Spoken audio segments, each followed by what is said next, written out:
nós estamos celebrando a memória de Santa Marta. Falar de Santa Marta no dia de hoje, para nós,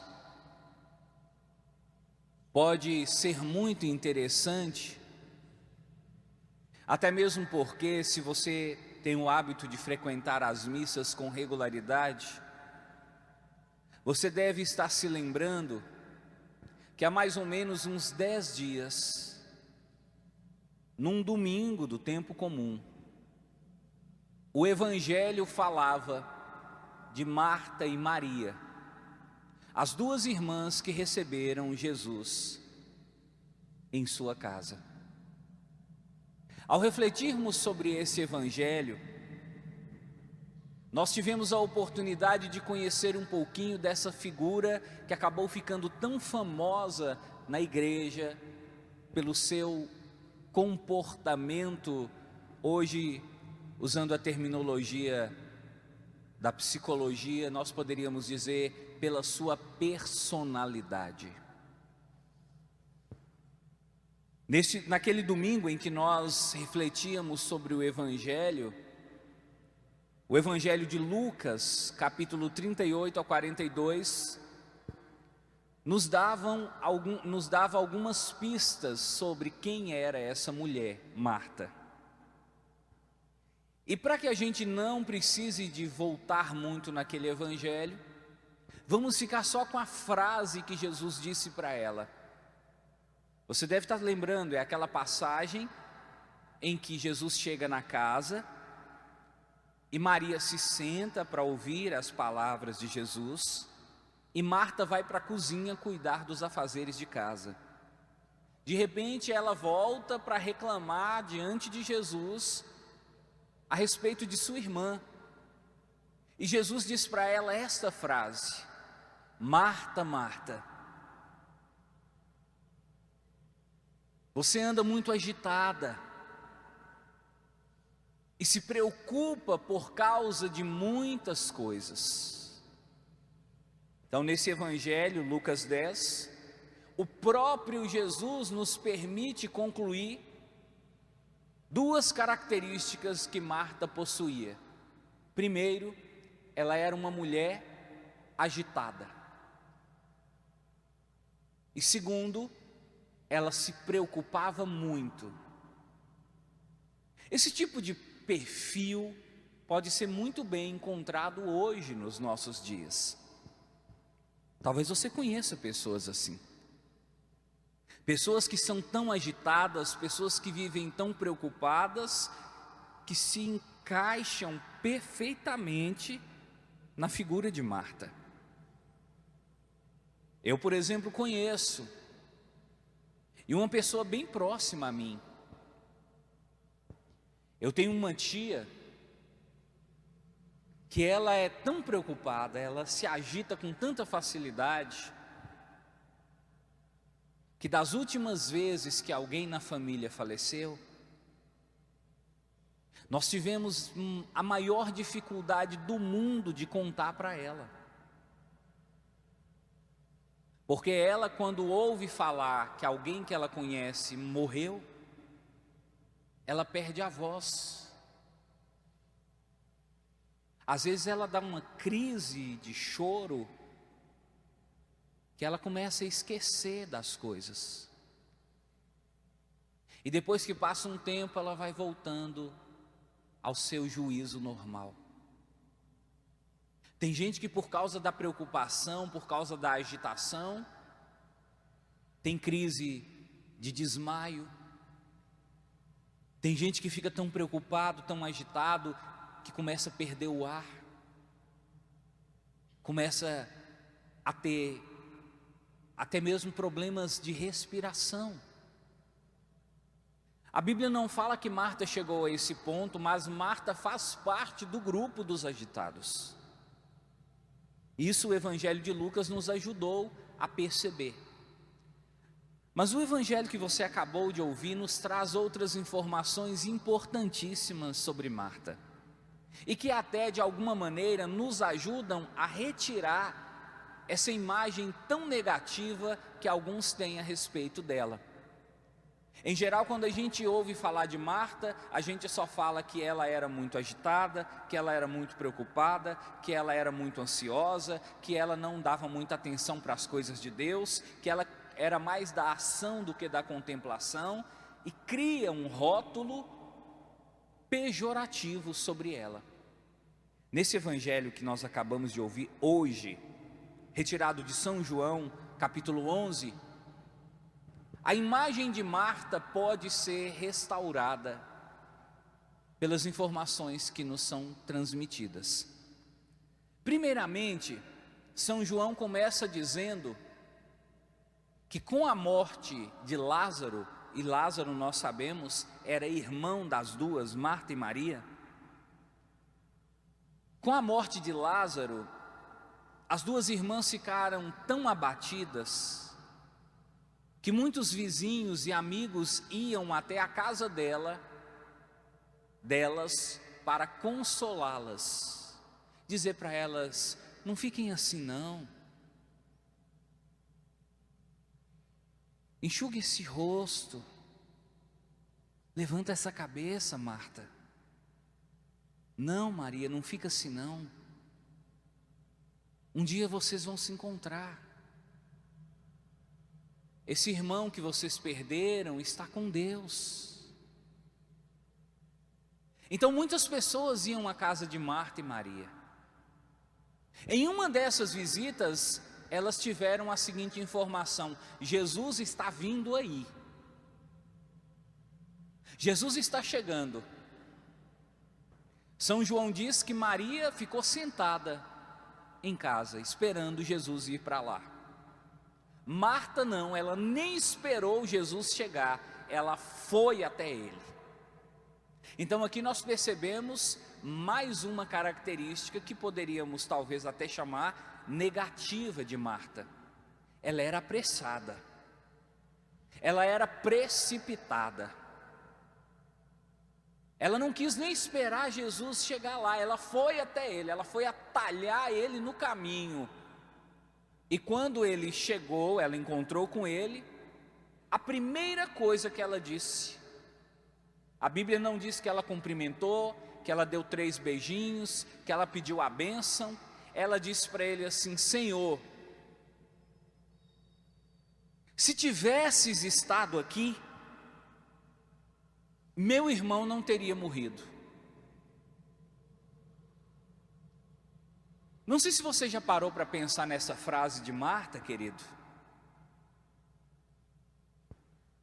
Mas se nós formos analisar profundamente essa frase, vai ficar para nós a impressão de que Marta estava como que querendo jogar a culpa da morte de Lázaro sobre Jesus. É como se ela estivesse dizendo assim: meu irmão morreu por sua causa. Nós mandamos avisar para o Senhor que ele estava doente, nós pedimos o Senhor para vir depressa, mas o Senhor ficou lá, conversando com um, conversando com outro, como dizia minha avó, o Senhor ficou lá, encebando, e não veio, e o meu irmão morreu, e já faz 4 dias que ele morreu, e a culpa é sua. Então olha só a maneira como Marta recebeu Jesus. Se fôssemos colocar na boca de Dona Maria, ela diria assim: essa mulher é muito atrevida, padre. Se fosse então Dona Maroca, ela ia dizer: que atrevida, ela é desaforada. Ela foi se encontrando com Jesus e lançou sobre ele a culpa da morte de Lázaro. Então você percebe que essa Marta era uma mulher sangue quente. Como diz alguns jovens, ela era faca no dente, ela era sangue no olho. Ela era daquela que não guardava o que tinha para falar, ela falava na lata. Podia ser quem fosse, o filho do rei, inclusive Jesus. E falou para ele, pôs o dedo e chamou ele de você, dizendo: olha, foi por culpa sua que meu irmão morreu. E Jesus veio como que tentando retirar ela daquela fixação. Marta, seu irmão vai ressuscitar. E ela de novo, numa aspereza, disse para Jesus: eu sei que meu irmão vai ressuscitar, mas ele não vai ressuscitar hoje, ele vai ressuscitar no último dia, no dia da ressurreição. Talvez o dia que ele ressuscitar, eu já terei morrido, Maria já terá morrido, nossa família inteira não vai ter, talvez não vai ter mais ninguém. Ninguém nem sabe que dia que é esse. Eu estou falando de uma coisa que aconteceu agora, a morte do meu irmão, e estou tentando mostrar para o Senhor que ele morreu por sua culpa. É o que muitas vezes nós fazemos com Jesus, querido. A gente culpa Jesus pelo parente que morreu, a gente culpa Jesus pelo câncer que apareceu, a gente culpa Jesus pelo acidente que aconteceu, a gente culpa Jesus pelo casamento que desmoronou, a gente culpa Jesus pelo filho, pela filha que começou a usar droga, a gente culpa Jesus pelo marido que começou a trair a esposa. Jesus se torna o bode expiatório da humanidade. E muitas vezes Jesus fica ali, como ficou diante de Marta, como que tentando dizer: não é assim não, calma sua cabeça dura, não é assim não filho, não é assim não filha, as coisas não são do jeito que você está pensando não. O texto nos mostra que Jesus, ele demorou para conseguir levar Marta a uma compreensão profunda das coisas de Deus. Jesus não ficou batendo boca com Marta, Jesus não ficou tentando de alguma maneira fazer com que ela se calasse. Ele muito sutilmente, ele foi afirmando e perguntando, afirmando e perguntando. Olha o que ele afirmou para ela: Marta, eu sou a ressurreição e a vida. E eu estou dizendo para você uma coisa: aquele que crê em mim, ainda que morra, viverá. E aquele que está vivo e crê em mim, não morrerá jamais. Você crê nisso?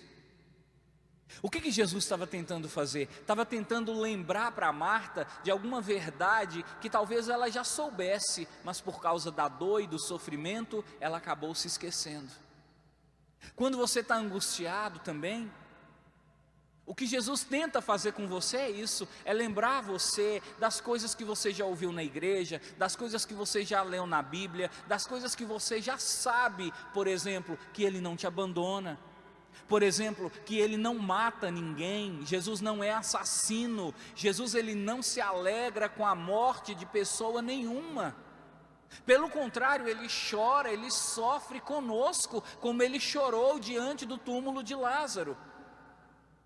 Não é Jesus que manda câncer, não é Jesus que causa acidente, não é Jesus que leva seu marido embora, não é Jesus que faz seu filho usar drogas. Jesus ele fica tentando te lembrar dessas verdades, que Ele é amor, que tudo que Ele faz é para o seu bem, e que nada que acontece de mal na sua vida tem a mão dEle. Pelo contrário, quando Ele aparece é para transformar o mal em bem. E Ele diz para você: não se preocupe, ainda que as pessoas que você ama tenham morrido, elas não foram destruídas, elas não deixaram de existir, elas viverão. E Jesus perguntou para ela: você crê nisso, Marta? Hoje Jesus pergunta para você, você que está ouvindo esse padre agora, você que está em casa acompanhando essa homilia, você crê nisso? Você crê que Jesus não é capaz de fazer mal nenhum para você? Você crê que Jesus não é culpado das fatalidades que acontecem na sua vida? Você crê que Jesus não é capaz de mandar câncer, de fazer sair nódulos no seu seio?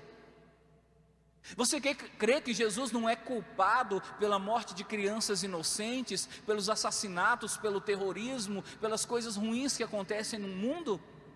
E você crê também que até essas pessoas que você já perdeu, elas serão devolvidas para você, porque Jesus quer ver você feliz e não triste. Se você crê nisso, querido, diga: eu creio. Marta disse, mas Marta, ela foi até mais audaciosa do que você. Ela não disse só que acreditava, que cria. Ela disse: eu creio firmemente.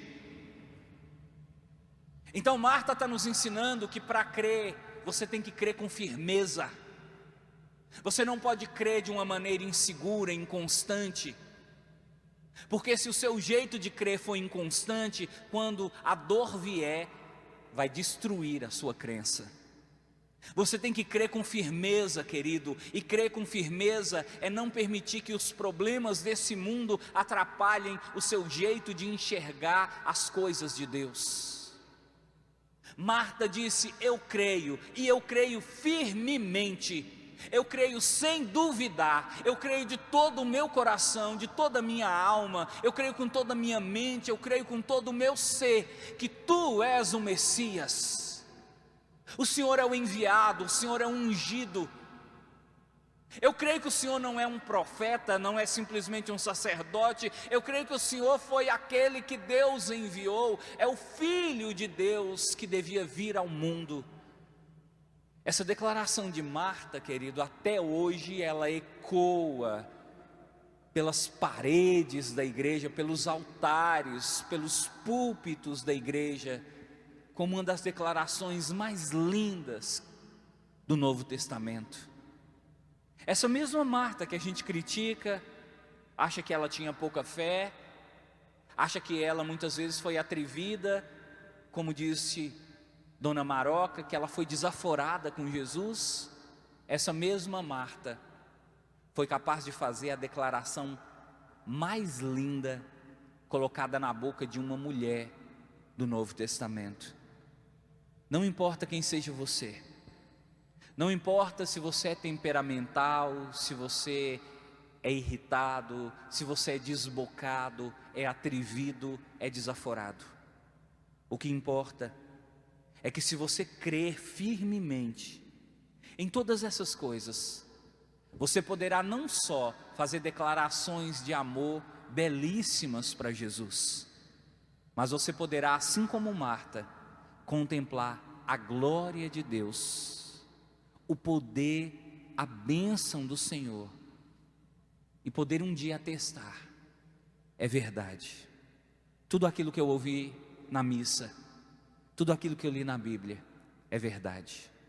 Aquele que crê em Jesus, ainda que morra, viverá. Louvado seja nosso Senhor Jesus Cristo.